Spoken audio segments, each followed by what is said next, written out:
Straight Facts with Henry Wright. It's Sunday morning. Hit like buttons, subscribe. Make sure you have bell notifications turned on as well. But how are you, Henry? You enjoying this beautiful late summer sun?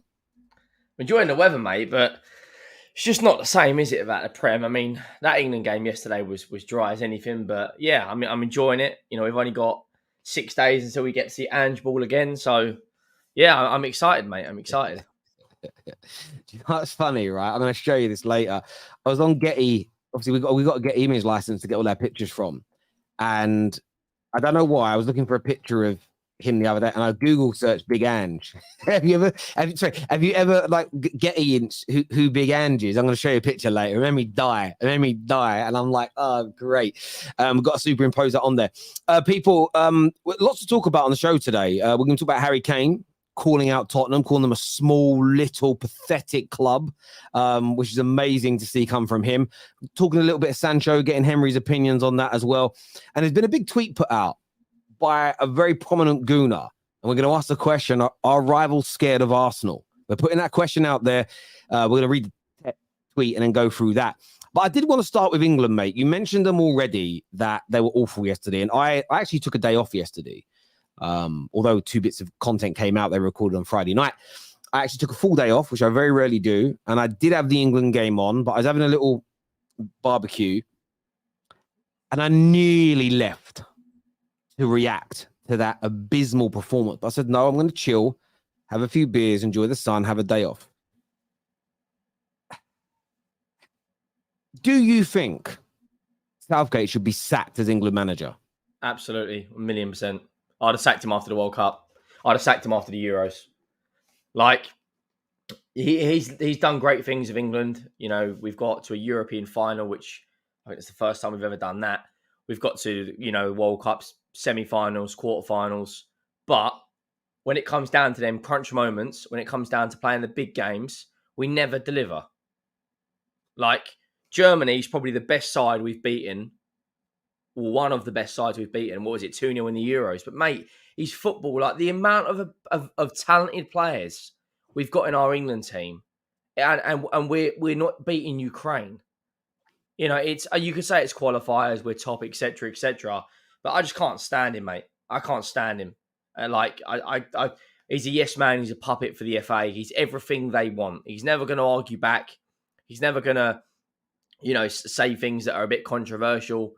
He is exactly what they want, a puppet in a waistcoat who will just smile and nod.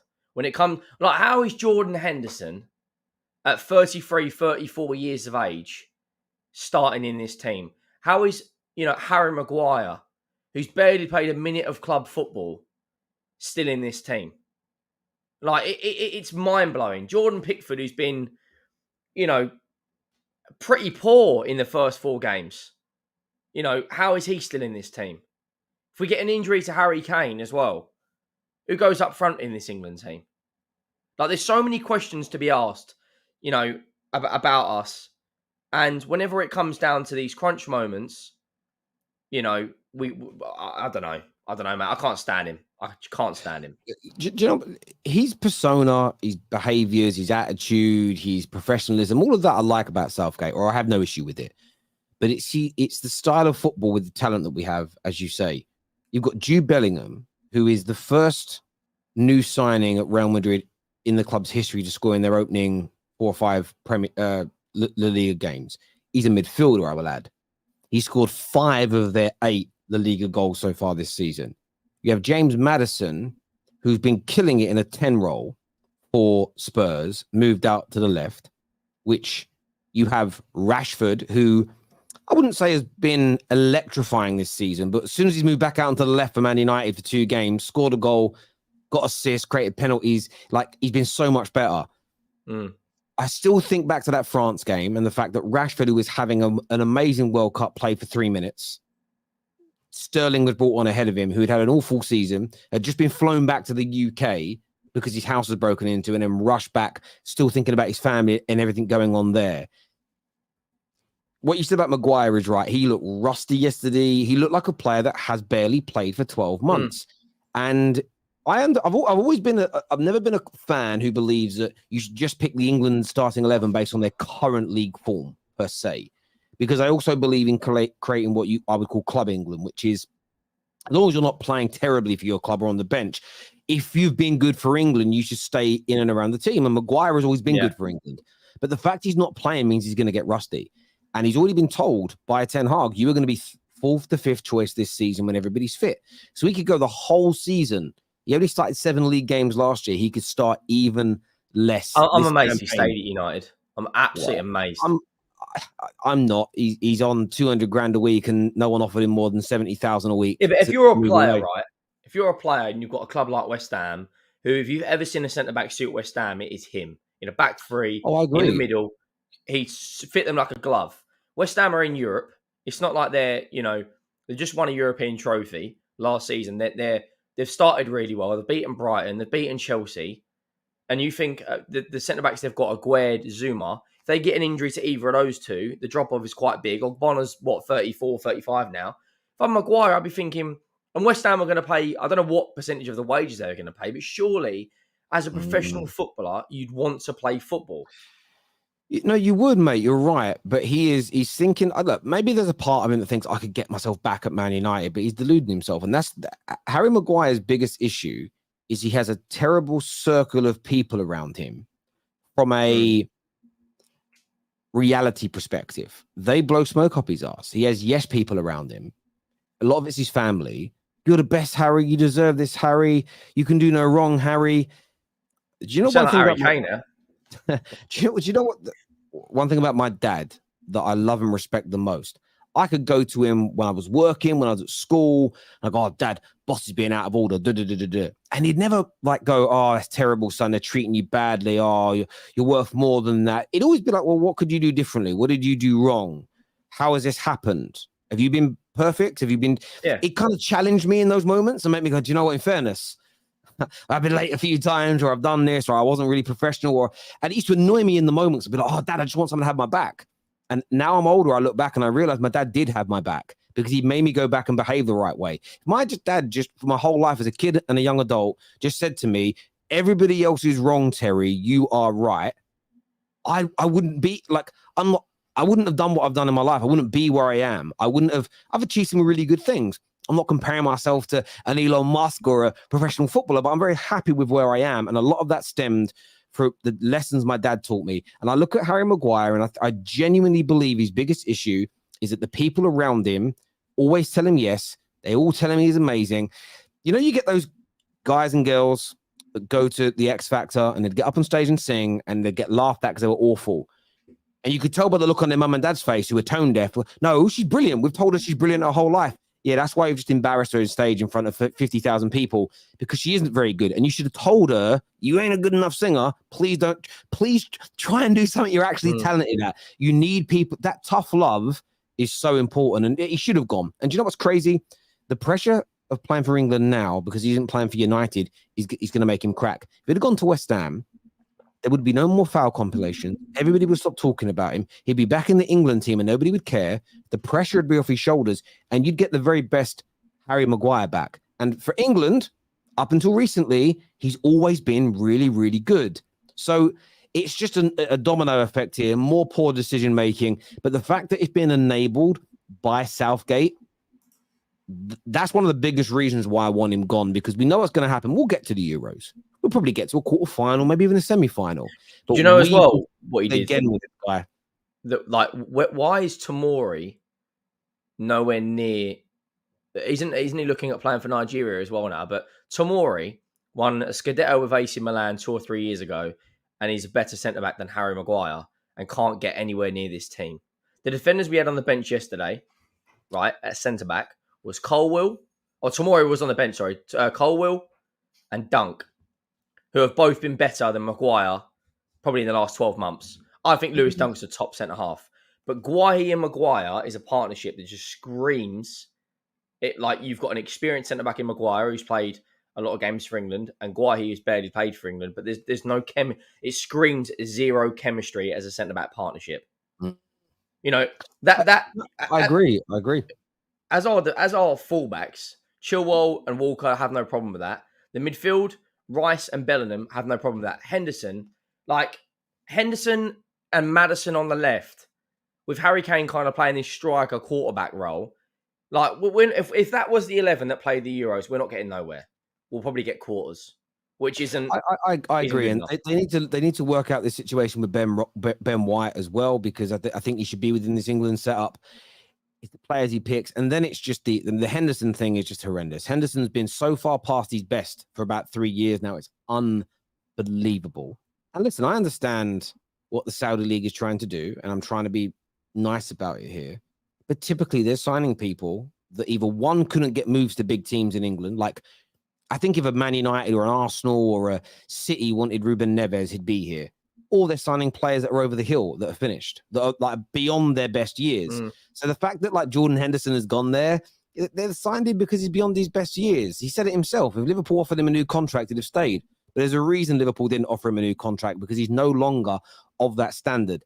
And we should be bringing and developing players through. Like Ward-Prowse, I'm not saying at his peak, but Ward-Prowse right now is a better football player than Jordan Henderson. And what you have with Ward-Prowse, I wouldn't even start him either, by the way.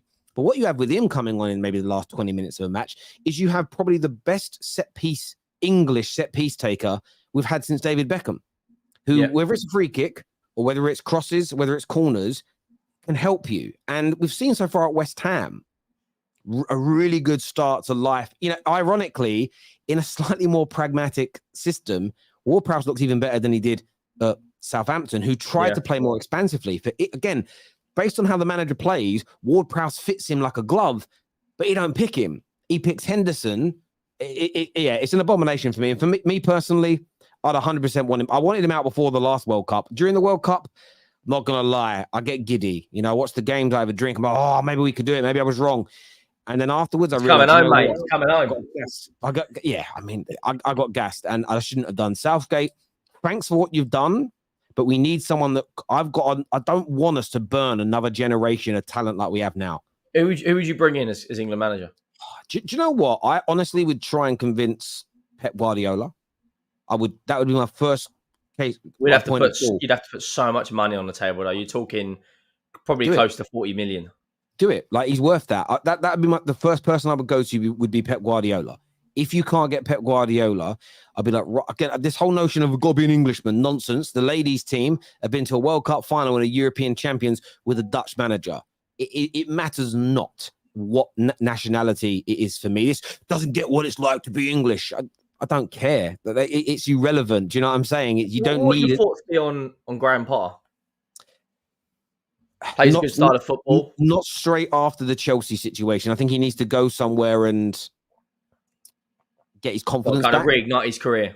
Yeah, I think he needs to do a little bit of that. But like Pep Guardiola, I think Jurgen Klopp should be somebody that the FA talks to. When I say I don't think it needs to be English, I would like them to have experience of English football. There was a manager years ago I thought we should have gone for, because he's one of the best cup managers I've ever seen, was Rafa Benitez. Style of football wasn't the best, but again, you've got to look at people. Who's a good cup manager? How do they play? Do you know? I mean, he's at Villa now, but I tell you who wouldn't be again. Unai Emery.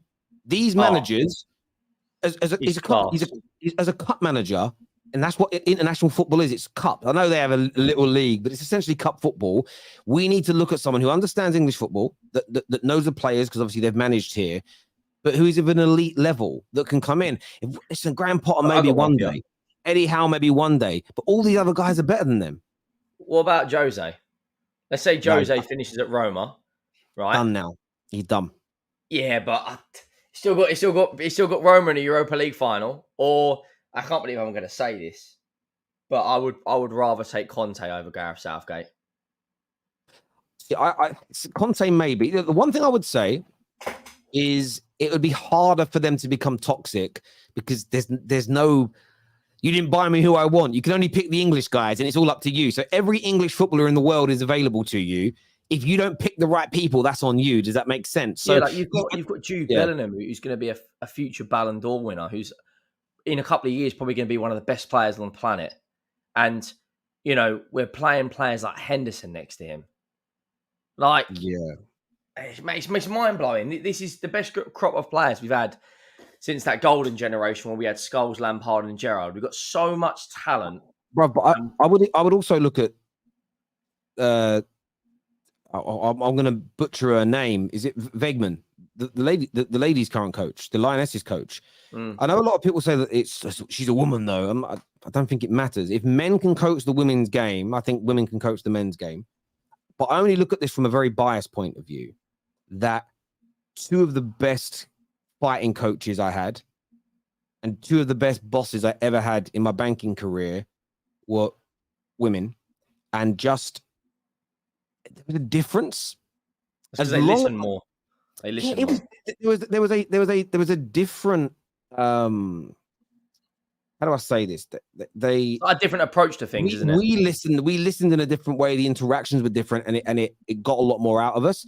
So yeah, I mean, again, I would prefer her to most of the other English male managers out there. So again, I'm not necessarily saying it has to be her, but if someone said, "Oh, you know," because who are you going to bring in? Like Eddie Howe, these guys. Again, I think she's more proven. The international managers I mentioned are all more proven. I want someone who is a proven winner, a domestic stroke European or at a world level to come in, because I think Southgate helped us from the debacles we were under Roy Hodgson and the stuff with Big Sam. He got us being a decent team again. We now need someone to take us to another level as far as I'm concerned. And with the money we spend anyway, we should be going for the best. So yeah, Pep would be my first choice. Unai Emery. Let me ask you something. If Poch didn't have taken that Chelsea job and Poch was available, would you have gone for him? Who, sorry? Poch. No, I don't rate Poch. Again, let me rephrase that. I think Poch is an amazing coach. I think Poch will get any team he manages playing beautiful football. I'm not convinced that he has the stomach to win major trophies because he hasn't won them. Arteta, then. Yeah, great coach, not a great manager. Well, I don't know. Again, Arteta, there's a lot less sample size compared to Poch. Poch has been a manager 10 so years now? Yeah, he was at... Maybe a little bit more. But with Poch, it's just... I know he won Liga, but I think any decent manager, managing PSG will win that league. I don't think you need to be a great manager to do it. So I honestly think if you gave Big Sam or David Moyes that PSG team they'd have all won league titles over there. I don't think it would be that difficult, but... He's been a manager nearly 15 years.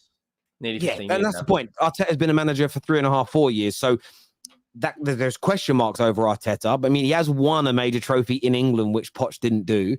But there's question marks over him. Of course there is. However, Poch has been, as you say, been around 15 years. So, and there's still a question mark over him. So I would go for people that have won things over people that haven't. Some super chats here. You can look at Southgate, but I think you need to look at the FA ultimately. Otherwise, England will keep repeating some same mistakes. Full of old men. But this is very true. It's an old man's club there, no doubt about it. Terry, who's in the mud more, Prison, United, or Chelsea? I'm just going to say Man United because I'm a Man United fan, and right now I don't care about any other club. I'm so gutted about my own. I don't think there's an exact science to national football. Look at Argentina's manager was a nobody before he got the job. Yeah, listen, you are. That could be very true. That could be very, very true. Maybe we could go and find some manager, and I'm just who's unknown, really good tactician from the Championship who could turn us into something.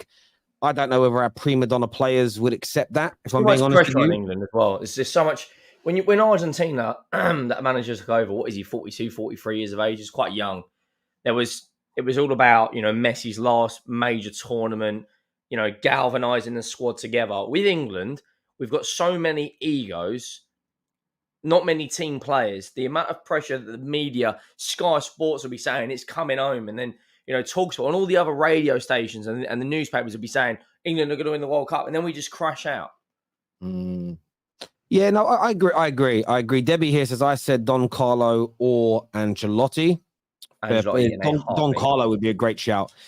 You want better football, yet hype up Emery.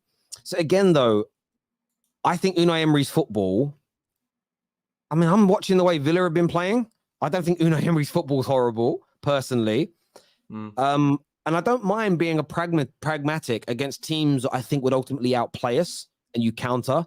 But we play negative football against teams that are not even ranked in the top 100 teams in the world. And we're still negative and we still must score goals. It's laboured. So, yeah, what I would say to you, bro, having watched Aston Villa this last, not quite 12 months, but since he's been there, they've definitely not been like overly. The problem is with people like him, it's a bit like with Diego Simeone. There is a notion that Diego Simeone plays negative football. If you actually watch Atti's games, the vast majority of them, they're on the front foot, attacking, open, playing football. It's just that I suppose it's that when people don't actually watch what's going on. They've scored the most goals in La Liga as well. Let us, there we go. Let us know what you think. Let us know what you feel in relation to this situation. Please hit like buttons for us too. Now, I want to ask you a question. Sort of sticking with England, but looking at Spurs here. Harry Kane this week, for me, slammed your club. He might not have meant to, but he did. And he put out this here, where he turned around and said that Harry Kane is enjoying the pressure of having to win every Bundesliga match convincingly, not just win, compared to how 2 Spurs games without winning was never seen as a disaster. So essentially saying that he loves the criticism they've got after winning 3-1 and 4-0, but not being amazing. Says at Spurs, if you didn't win for 2 games, nobody mentality really is different. Is this just one of those moments where you as a Spurs fan, and I'm not trying to ask this to try and dig you guys out, but I read that comment and I read the interview, and the first thing I thought was, this is what us rivals have been saying to you guys for 10, 20 years. We're not being salty. We're not being horrible. We're simply pointing out until the standards are raised. And it isn't just singing, we've got our club back because the ball's moving around nicely. It's mad. It's mad to me. And then when it all goes, it's fantastic right now, right? We'll probably beat Sheffield United. Let's be honest, at home.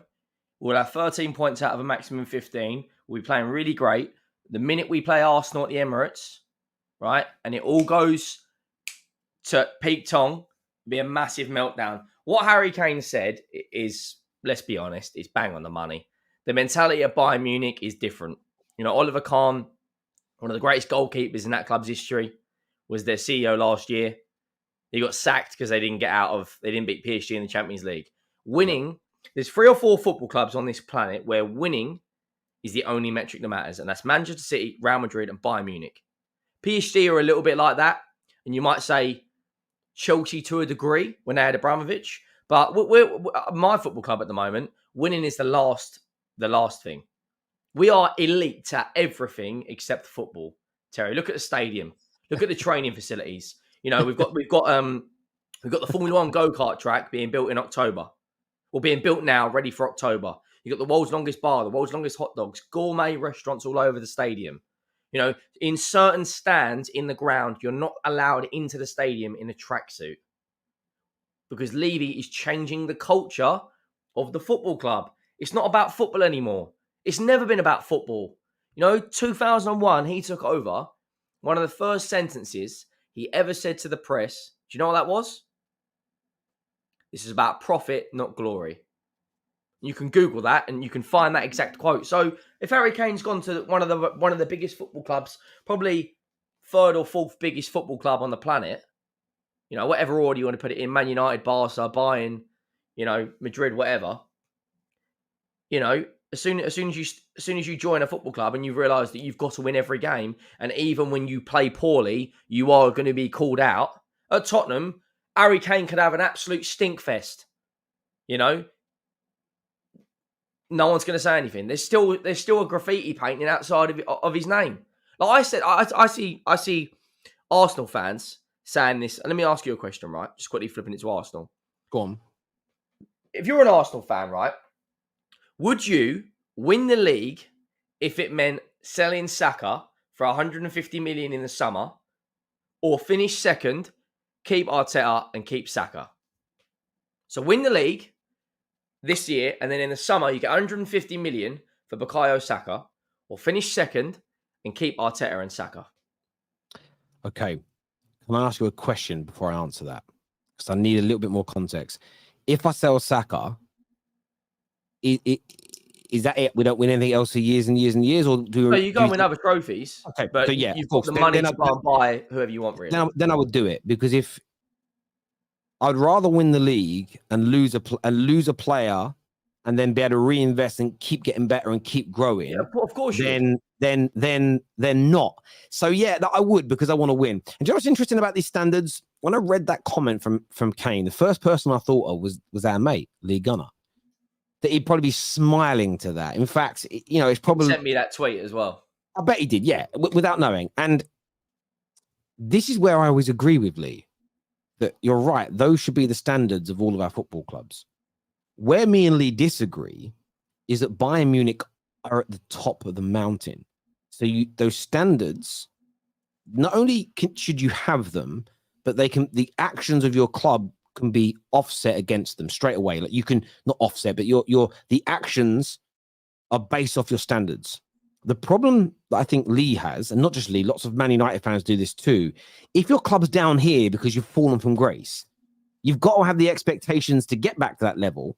But in between where you are and getting to the top, there has to be a little bit more patience and time to get to that stage, because you're not at that level. Because based on that, if every club went into meltdown after not winning for 2 games, it'd be crazy. I.e., I don't think that Luton Town can have those expectations. They just don't have the resources or infrastructure right now to do that. They can want to get to that point, but the reality of the situation is we're not there yet. As long as I see my club striding. What's the word I'm looking for? Not striding. Striving. Oh, I forgot it. Striving to get back there. I can accept not quite being there at this moment in time, because I understand we've fallen away. But where my anger really builds up. That's the thing, though. We don't. This is what I'm saying. Tottenham are in this space. I don't believe my owners are there. It's why I'm not someone that people always say I defend my managers too much, but it's because I know they're not our major problem. These standards that are actually set by the board and the owners. It's nothing to do directly with managers. It's to do with the people that run our football clubs. How do we know that? Because no matter how many managers have we sacked and got rid of, your club, my club, we've had more managers now than any. I think under Daniel Levy's ownership, I think only Chelsea and Watford have had more managers than Tottenham. And bearing in mind, we had Poch for 5 years. So, mate, I totally listen. I 110% get it, and I think that Harry Kane is absolutely right. And I'm intrigued to see what Kane does from this point, because I've always been someone that's believed that if Kane went to a club with an elite mentality, he would change. I think Spurs is what not ruined him. He's an amazing player, but Spurs is why he didn't have an elite mentality, because he probably thought he did until you move somewhere that has a better one. And I had an argument about a year ago on Twitter with a United fan. And you get a lot of these football fans that don't believe in mentality, passion, desire, work rate. That's something about those, etc. They hate those words. But I remember talking to him and I said, do you really, I don't know how we got into the conversation, but essentially I said, do you actually believe that the day-to-day behaviors, and this was prior to Ten Hag, because it was more than a year ago, do you think the day-to-day behaviors in the Man United dressing room and training ground is it the same standard that City is and Liverpool's has been at for the last 5, 6, 7 years? And he said, yeah, there'll be no real major difference. And it's just one of those moments where I couldn't even express in a tweet how I felt, because I was just laughing. I'm like, that's just one of the most stupidest takes I've ever heard in my life, ever. Because if the application was the same, the teams wouldn't be that far apart. I actually think as well, sometimes we overstate how much better one group of players is compared to another based on just the performances. We put it down to technique, we put it down to ability, and you factor out mentality. I truly believe if you took City's squad and gave them to Ollie and Man United for 5 years and vice versa, I think that the Man United team wouldn't do quite as well as the City team, because I do believe they have a number of players that have been more technically superior to ours. But I guarantee you we'd ruin some of the players that everybody says are stars.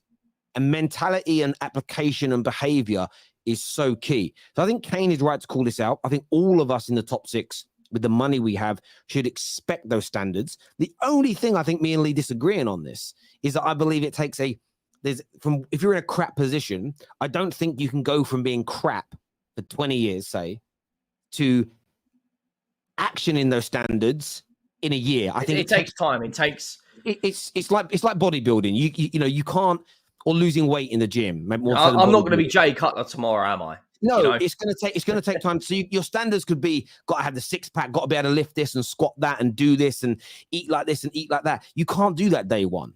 In fact, most people that start going to the gym to get in shape, what they normally do is cut out all the foods they normally eat, exercise far too much.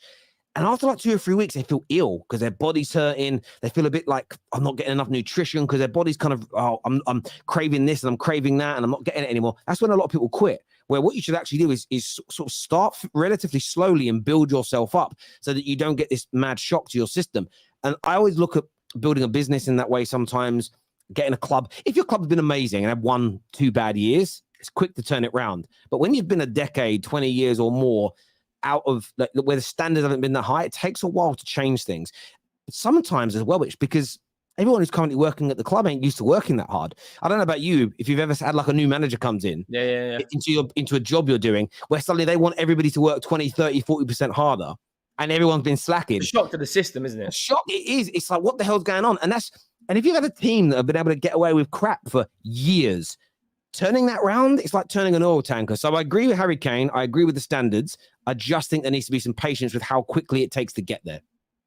Well, on just one last thing on it, I don't think Tottenham will ever be a serious football club while this ownership is here. I think that the aim will always be top four because that generates the most money. I think if you win the League Cup, you get $500,000, and I think you get 3 or 4 million to win the FA Cup. Why is Daniel Levy going to prioritise that over getting 30, 40, 50 million in the Champions League? When we went toe to toe all the way to the final of Liverpool, the club generated over £100 million from that Champions League campaign, and then we went and bought absolute trash bags like Ndombele, Lo Celso, Ryan Sessegnon, etc. I think the mentality will always be to get in the top four. I mean, we saw it. Ange's never made more than 4 changes in a cup competition throughout his entire career. First game in the cup, he makes 9 against Fulham. 9 changes. That for me, I don't care what anyone says. That's strike one. You get 5 strikes and you're out. We haven't won a major trophy in 16 years against Fulham at the transfer window hadn't even finished. The Champions League draw hadn't even been drawn, and we're already out of a cup. You know what's crazy? And it wound me. I'm not a Spurs fan, but it wound me up. Like, if you look at the draw for the next round, Newcastle and City play each other, Chelsea and Brighton play each other, Brentford and Arsenal play each other. You could theoretically have City, Arsenal, and you probably want Brighton going out more than Chelsea, but you literally could have 2 or 3 more big teams go out, and that tournament suddenly opens up. And look at Man United's run to the final last year. It wasn't the hardest, but it wasn't the hardest because all the teams kept on getting knocked out. To not take it seriously. But again, I still think that comes from your board. It's like, listen, don't worry about this trophy. Try and get into the top 5 this year because that Champions League money is worth a lot more to us than a trophy. And it's put that in your trophy cabinet. Yeah. Yeah. What about Wenger for the England job? Yeah. Listen, I'll say this about Wenger. Wenger is retired.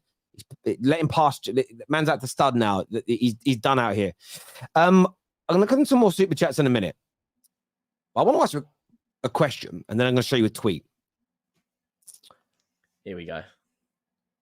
It's about rivals being scared of Arsenal, right? I want to put this tweet out from Rory. Rory Talks Football. He said here, they hate Arteta but can't tell you why. They hate North London forever but can't tell you why. They hate that we're confident but insist we should win the league. They hate that Declan Rice isn't average but can't tell you why. What they actually hate is that we aren't their default banter club anymore. Most of them grew up with Arsenal being an easy target. Are rival fans now in a position where they are fearful of what Arsenal have become or are becoming? And is Rory right that all the kind of hate that they're getting now is just because there's no logical reason to call Arsenal crap anymore? Do you think there's any truth to that? There is an element of truth that Arsenal are no longer this banter football club. They are, they've put the foundations in place. This process. And I call it as I see it. They've done well. Lee's going to be in your DMs in a minute. What are you saying? Yeah, Lee will probably message me. But at the end of the day, you can say what you're going to say, but I don't remember the last time Tottenham, Man United, Chelsea, Liverpool did it with Klopp, have stuck by a manager through thick and thin. The minute we finish 8th, the manager's sacked. The minute you lot finish 7th or 8th, the manager's sacked. They've given him £600-700 million. He's brought through a lot of talented players. Ben White, Partey, Ramsdale, Timber. But just taking Lee's side to a degree. Other than the FA Cup in his first year, they haven't won any major honours. And they've been in, they had two fairly easy games in the Europa League, Olympiacos at home and Sporting Lisbon at home. And and before anyone says, oh, they had bigger fish to fry, they didn't when they was against Olympiacos, and they lost 2-1 at home. Sporting Lisbon, yeah, you could say you had bigger fish to fry. When it come down to crunch time, though, Arteta's arsehole falls out, mate. He is not how I will stand by it. He is a fantastic, probably one of the best coaches in the world. The way out they play football, but as a manager, when it comes down to these big decisions, he don't deliver. Man City last year, home and away, absolutely played them off the park. Oh, but they won the Charity Shield. They won a dinner plate. Congratulations. I think there's an element of truth to both sides. Rory is right. Rivals are now no longer calling them about a football club because they've put the foundations in place to be serious. But at the same time, Arteta, if he doesn't get top 2, top 3 this year and win a cup, you've got to axe him. You have to sack him. In my opinion, if he finishes third and doesn't win a cup, you've got to. He's got 700 million quid or 600 million quid. Like, and they're not, other than Manchester City, there's no one else in the league that's really that much better than them. I look at it from this sort of point now. I said earlier about it takes time to build the standards. In terms, it takes time to build a team that you can legitimately hold to those standards. You can hold them to those standards from day one, but if they're not good enough, they're going to fail, and then you're never going to build. Their 4th year now. You could actually argue that the way in which the squad has been ripped apart and rebuilt, you were applying those standards to that squad from day one by saying, well, you lot ain't good enough. What we're going to do is bring people in that will develop into being good enough. So I think they've been applying those standards. You don't always see the fruits of that labor until further down the line. And I think that Arsenal are now at a point where they have to they can execute those Bayern, Real Madrid, Man City levels of standards now. As you say, if they finish third, nowhere near the top, and don't win a trophy, I think most Arsenal fans in that context would look at it and say, if there's a better manager who plays, again, what they can't do is change styles of football and need massive squad overhauls. It needs to be someone that can come in and win. They'll go and get, don't you? Who? They'll go and get De Zerbi. 100%. Play their style, and it will be exactly everything he could be the guy. So he could be considered the guy. I think they have to have those standards now, Arsenal, because the rebuild is complete. But I also think there's an element here where as rivals, because I know I feel this way, it didn't matter how bad Man United were in the last decade, up until the last season or so, Arsenal always looked at as, you're in a worse place because of where they were and what they'd fallen to. They were Banter FC, and I think that they were always like, misery loves company. But no matter what happened to your football club, Arsenal were kind of always there to take those headlines away from you. And I think that sort of bothers rivals a lot. I also look at it from the perspective of, even if this is the thing I would say to people, Arteta not winning with them isn't going to make them fall apart. I do believe that if they don't quite go over the line with Arteta, they're just going to bring a better manager in, which means they're going nowhere. I really do think Arsenal will realize you have to build something that is sustainable and lives beyond any one particular manager. So for me, it's a case of if Arteta starts winning, that's a bad sign for us. Because I think if he does learn how to win major trophies, he ain't going to stop. Yeah, then it's curtains.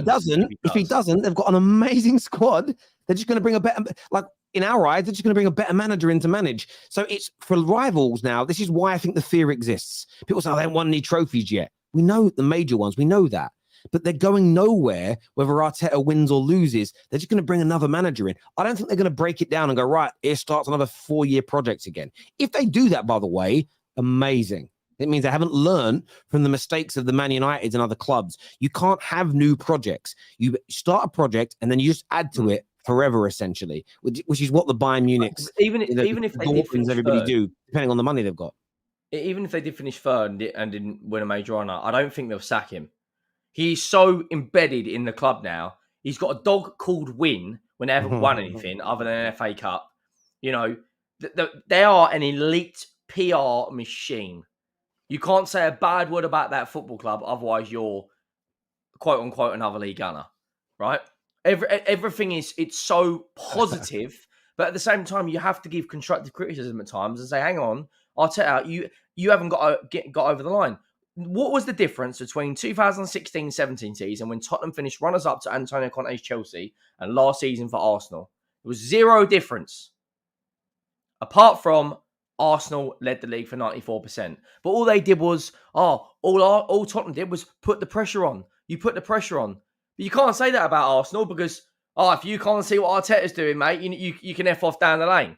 You can't say a bad word about them. You get called salty, typical Tottenham fan. They're playing great football, and it pains me to say it, they're a very good team. But you have got to get over the line this season. You have to get over the line. If you don't, serious questions have got to be asked. Man United in their first season with Ten Hag won an FA, won a League Cup, got top 4. He achieved more than Arteta did. But then the narrative is, but Ten Hag got 200 million quid. Who cares? He got over the line. He got a trophy and got top 4. That bit I 100% agree with. This here says, Mikel Arteta is great, but a wanker. 2, never heard of that song. 3, that's not that it's not they are confident, they talk like they've won it all. 4, Rice is great, not elite, is what Anton says back to that. I think that's to the comment. Yeah, that song, by the way, North London Forever. Does that mean Tottenham can start singing it then as well? It's about North London. It's embarrassing. Like, they're trying to create this culture that Liverpool have had since year on year. Like, North London Forever, whatever the lyrics are, it's ridiculous. Like, it's PR. The whole thing is PR, mate. North London Forever, a dog called Win.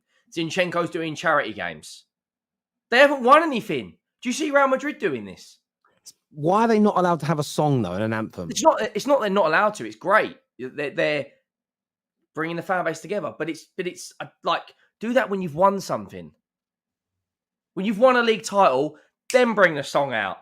Because you can say, okay, we've got a league title in our trophy cabinet. But let me ask you a question, though. But what if the dog, the song, bringing the fans together, what if that is a key component in building a team that not only wins a major trophy soon, continues to? If they win a trophy, what are you saying? If they keep singing this and keeping a dog called Win and then go on the league title? What if bringing the fans together? Because I do believe, I believe in criticizing players and clubs when they're doing bad, but I do believe that the more positive you are, coupled with criticism at the right times, if this brings them together and they start winning more, then what? That's why I feel like that's why I feel like we're too quick to judge it. Like, if they'd have brought this out while they were coming 8th, 5th, and they weren't improving, then I would kind of understand it. But they are getting better every single year, and this season just shows how much better they are, because they've had what you would call a poor start by their standards, but they've still got 10 points. Yeah. So that shows you, when people say they've got no standards, well, they have, because they're being criticized after getting 10 out of 12 points, winning 3 of their opening 4 games. They're being criticized because they've not been doing it convincingly. That shows you that Arsenal will back up at that standard where they're being judged like an elite level football club. It isn't about the points anymore. It's about how well they win those points. And you only really get judged that way when you're seen as a big team.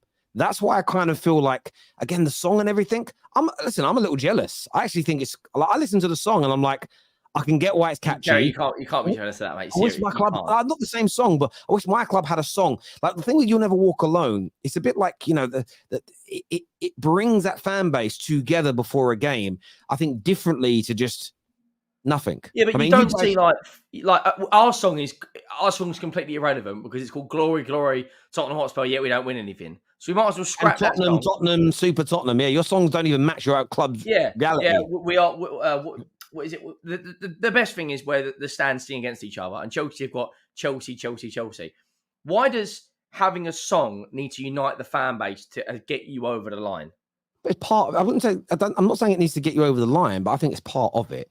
And if you go and win with this song with the dog, then no one can say anything. I can ask you a question. Were the City fans wrong to start doing the Poznan before they started winning regular major trophies? No, but the mentality of Man City is different. But Arsenal, there's nothing about Arsenal in the last 2 to 3 years that doesn't show me that they're trying to get to that level. The point is, when they started doing the Poznan, They weren't winning all the major trophies at that point. They may have won a league at that point. I want to go and double check, but their fans started doing it. That when Mancini took over. They may have done. I'm not too sure when. Let me Google it. When did City start the? Man, this chat is absolutely different. But forget that. City have been singing Blue Moon before games when they weren't winning. So should they have never have had a song because they weren't winning? It's a good question. I don't know. I just think with Arsenal, like, yeah, you've. I can't answer that. It's a good question. The thing is with Man City, right? They've been singing Blue Moon for years, and I think when they were singing it when they were in League Two against Luton, right?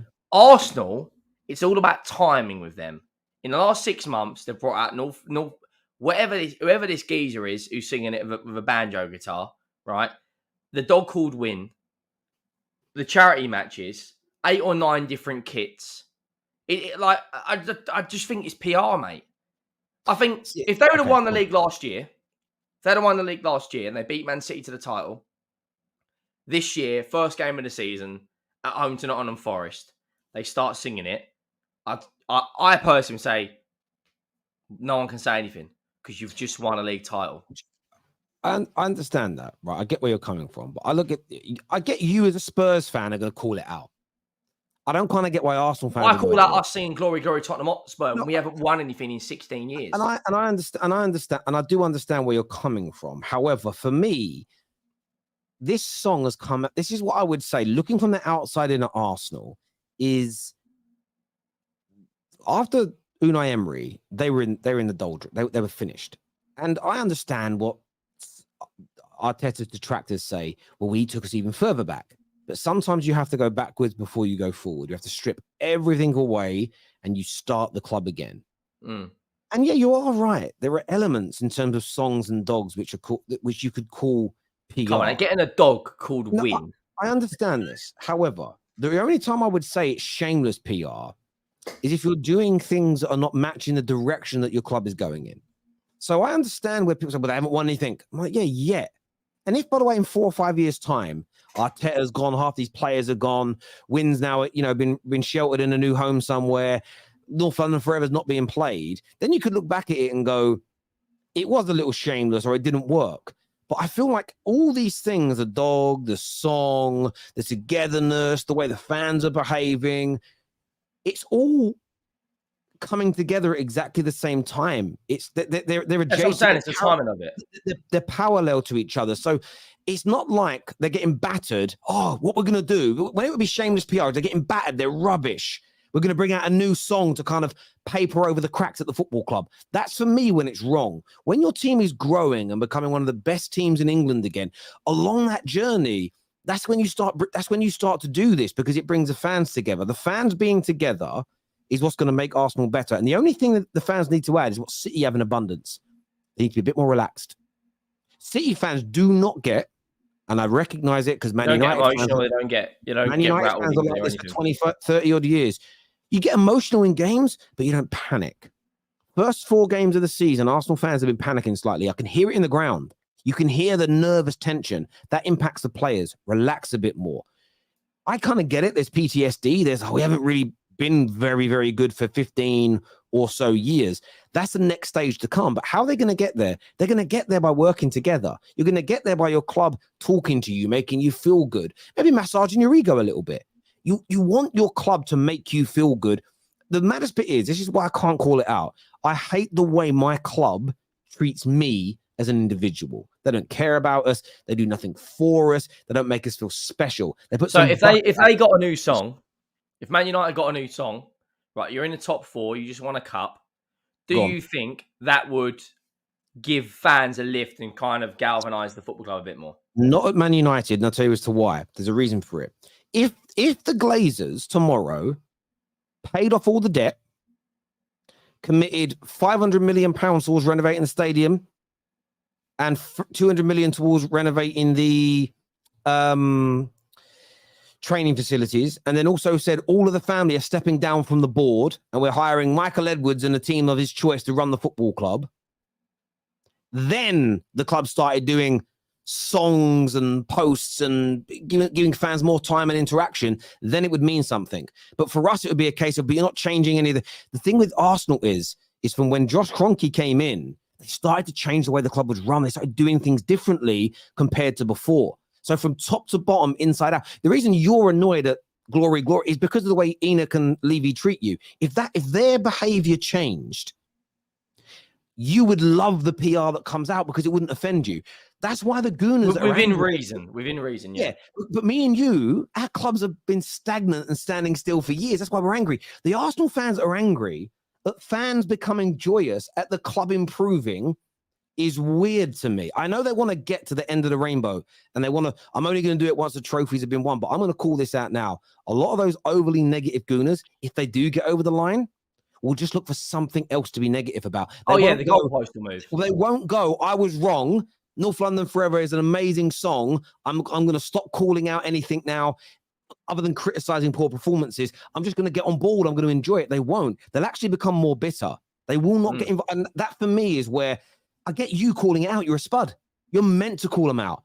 I don't get why Arsenal fans that can clearly see their club improving are angry about it. It's weird to me, bro. Like, it really is. I want to do some of these super chats here. All the hype is in North London, but when it comes to the whole of London, all the puppies disappear into thin air. Only one club in London will sing the song "We've won it all, we've won it all," is what Roman Abramovich says. By the way, the guy that sings a song, North London Forever, did you ever watch Birds of a Feather when you were younger? No. It's a really famous sitcom. He's the son of one of the major characters from that. So yeah, you're a bit younger than me. It was out when I was young. If Lego Head wins the Prem, I'll dye my hair red. Fair enough, bro. In Sweden, every club has their own anthem. This is true. I mean, I'd love to see you walk. They can sing it this year, I suppose, because they won. But I'd love to have seen you in the last 40 years stand outside Upton Park and say, "Stop singing Forever and Bland Bubbles. You don't win your mugs." Yeah, I'd get me a caved in. I wouldn't make it out, but make it out of, East London alive. Yeah. Liverpool won the league for the first time in 20 years after "You'll Never Walk Alone" was introduced by Shankly in 1963. There we go. So Liverpool brought it in before they started winning league titles again. That's an amazing bit of history there. Shankly did it. Yeah, like one of the greatest managers, England's ever seen. I can't see. I might be salty. Let me ask you a question. Because I know your answer. Would you rather Big Ange copied, mimicked, or took inspiration from the greats? He's already doing that.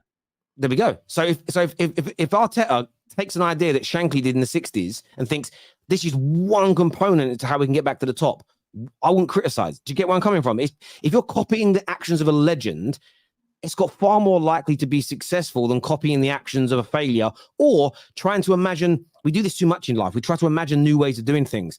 The tried and tested and successful methods are already out there. Just take them. Look at the PR we've got. Robbie Williams singing "I'm Loving Big Ange" instead. Like, it's great and all that, but come on. This is what I'm talking about. I'm not just saying it about Arsenal. I'm saying it about most football clubs. When you've got over the line, you've got that big shiny trophy or you've, a record-breaking signing or whatever it is, you've got every right to be happy. But, we're not even in Europe and we're singing about "I'm Loving Big Ange" instead. No, I know. The song, the lyrics, "Stop Pretending." I don't know. Honestly, I do not know the lyrics. I know people call me out, "Oh, you're really a gooner." I'm genuinely not. I don't see Pep singing with dogs and he's winning.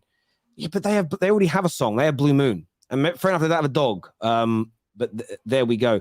Haters will cling on to anything. He has to win the Champions, win or out. He's building a monster here, and they're all scared. Keep the hate coming. Love you, Tell. Come on, you gooners. Thank you very much indeed. Arteta will smackball Pep this year. Arteta, the GOAT. Champiolis is what he's saying there. Clubs cannot compete with City. I disagree. They can. When you mean they compete, you mean go toe to toe or win the league? Teams can compete with them. Chelsea. Chelsea, as in go toe to toe like Arsenal did last year, or as in another team can win the league. If clubs are run well and their billionaire owners invest money, all our clubs could at least be run as well as they're run. They could. I'm not saying they'll do it, but it's plausible. I want to ask you as well before the end of the show, what's your take on the situation with Sancho? It's now been revealed today that it will be behind Pellistri and Garnacho in the pecking order, and the manager was very willing to let him go in the summer, but no clubs essentially bid for him. What do you make of the whole Sancho saga? There's just so much going on at your football club right now, isn't it? You know, Greenwood's just gone, Sancho and all this stuff, Anthony. If he's behind, Pellistri's 19? Yeah, something like that. Maybe a bit older. You got to get a move. January, you've got. I'd be if I'm Jadon Sancho right now, I'd be on the phone to my agent saying, find me a move in January. If it's not Premier League, La Liga, go back to Germany where you know where your bread is essentially buttered, or just do what other players have gone, chase the bag and go Saudi, mate. Like he's not going to. I don't think he's going to get back into the England team anytime soon. Right? I don't think he's going to get back into that Man United team anytime soon. He's a good player. He's got lots of technical ability, but there's just a big question over his attitude. Massive question over the attitude. People, all these little quotes coming out. He's the best trainer. He's not the best trainer. I don't believe that. I don't believe. Just to let you know, Casemiro never said that. Casemiro was asked he was asked about training, and the question was who's the most skillful player in training, and he said Sancho and Anthony. Whoever made up the lie. Yeah. Like Sancho on his day. You didn't need to know the interview to know that. Do you know what I mean? Yeah, Sancho on his day, like if he's fit and firing, like it'd not make a mermaid. But he's at his best when he's got players running off of him.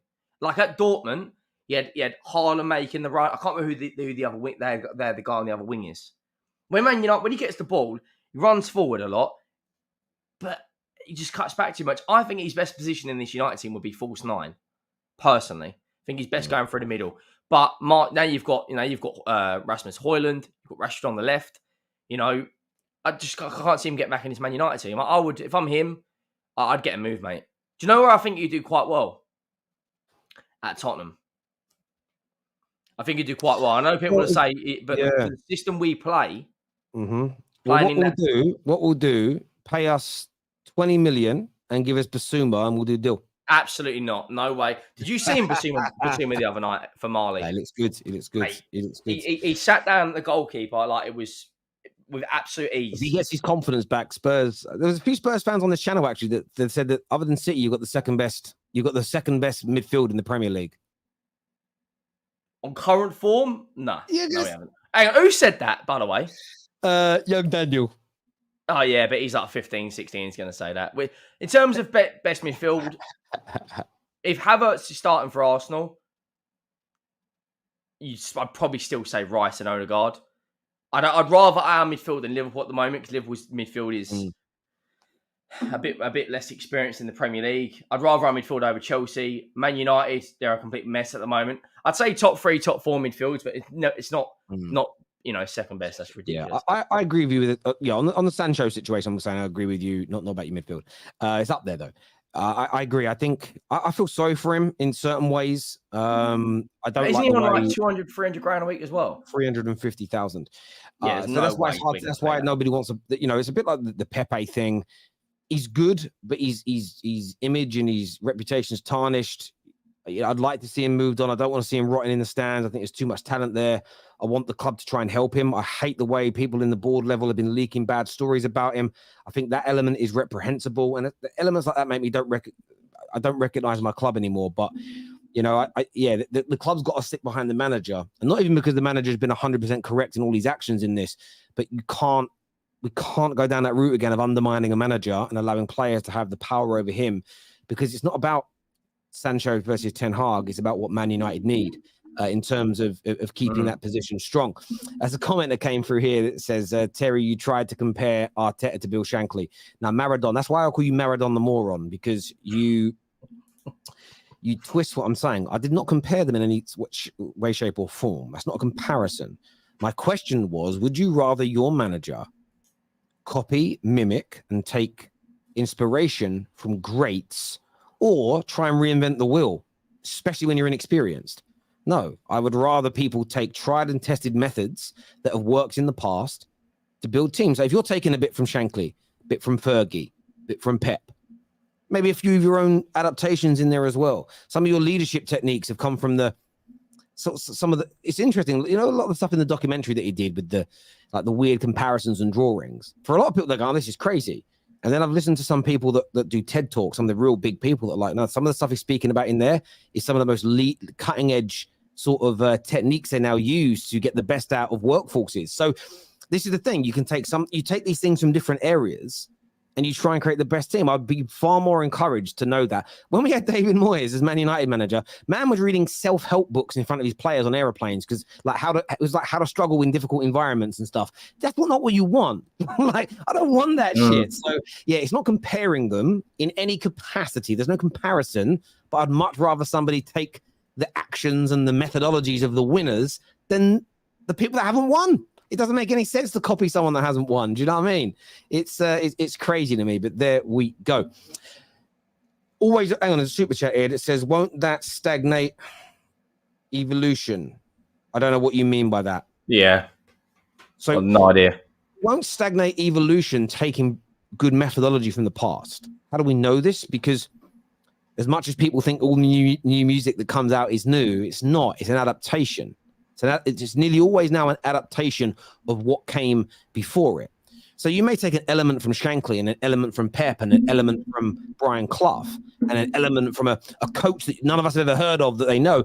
And then you add your own sort of twist to it. But the basic fundamentals of the situation, most things are borrowed, whether it's fashion, whether it's leadership, listen, people think like inverting fullbacks is a new thing. You can just go back and watch football from the 80s, you saw it happening, but nobody called it inverted fullbacks. Nothing's as new as people make it out. Look at Roberto Carlos and Dani Alves. Yeah, these guys were attacking fullbacks before it was. I mean, there's a reason that Gary Neville's show is called The Overlap, because he was like the most famous fullback in English football for overlapping and crossing balls, which is an attacking element of the game. Now, the difference was he was a proper defender, so his crossing wasn't as good as these fouled wingers that they got turned into fullbacks. But yeah, look, it's one of those things for me. It's one of those things. There we go. Yeah, Philip Lahm was doing it. He's been retired about 10 bloody, he ain't retired 10 years, but yeah, Philip Lahm was doing stuff 20 years ago. 20 years ago he was doing it. So there we go. Listen, I want to thank everyone for tuning in today. I've got to shoot because it's Lady Freya's birthday party in an hour and a half, and I need to change my clothes and get down to help set up, otherwise I'll be in trouble. Henry, always a pleasure to speak football with you, mate. We're back later today with some more content. Until next time, everybody, take care. Goodbye. God bless. And we'll see you all again soon. Peace.